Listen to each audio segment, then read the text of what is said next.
Thank you, Presiding Officer. I'm very grateful for the opportunity to take part in what I think has been an excellent debate this afternoon, full of ideas from all sides of the chamber. And I would like to take this opportunity to thank the Government for bringing this forward, and to also to compliment the Cabinet Secretary in the very open and engaged way she has presented the Scottish Government's motion. I think the commitment to work with the credit union sector and to co-produce a strategy is incredibly important.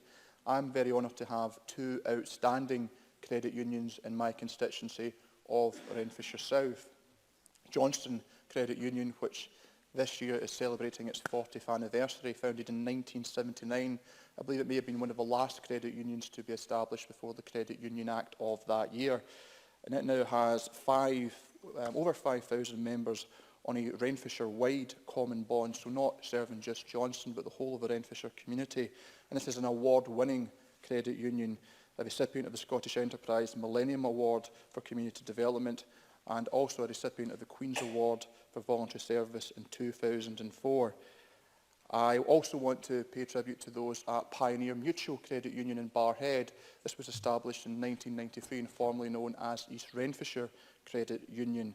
Their common bond enables access to over 1.8 million people.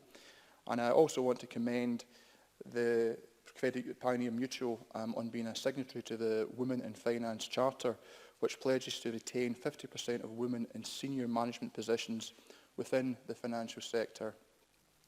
I think there's been many very substantive contributions, but there was something that Pauline McNeill highlighted in her remarks, in which she said that this is not a cuddly debate, as consensual as it may be, because at the heart of the credit union movement is an ethos which I think has never been more relevant to our society and the contemporary challenges which we face: individual responsibility and mutual assistance. The prevalence of cheap, easy and accessible credit, we all understand, led to the financial catastrophe of 2008, and it is in the wake of that catastrophe that my generation and subsequent generations are having to grow up and to face the consequences of, and these consequences have clearly manifested themselves in the political arena as well. And I believe that while these challenges can be insurmountable, the way to approach some of these challenges is to start at the granular level in each and every one of our own local communities. And that ethos of a member-owned institution designed to put the interests of its members first and not profit is something which I think is relevant not just to the financial sector, but to many sectors across the country. Now, time is limited. I only have a few seconds left, but one thing that I do want to welcome before closing is the commitment to the £10 million investment fund announced by the Cabinet Secretary. This is very exciting, and one thing that I did note was that some of this fund will be available for spending on IT. And I think it's important that we do all that we can to support our credit unions to keep pace with the latest innovations.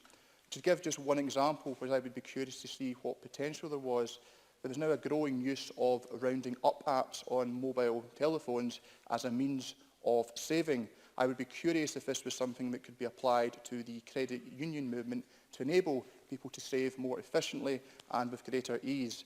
But unfortunately, time prevents me from going any further, Presiding Officer. Thank you.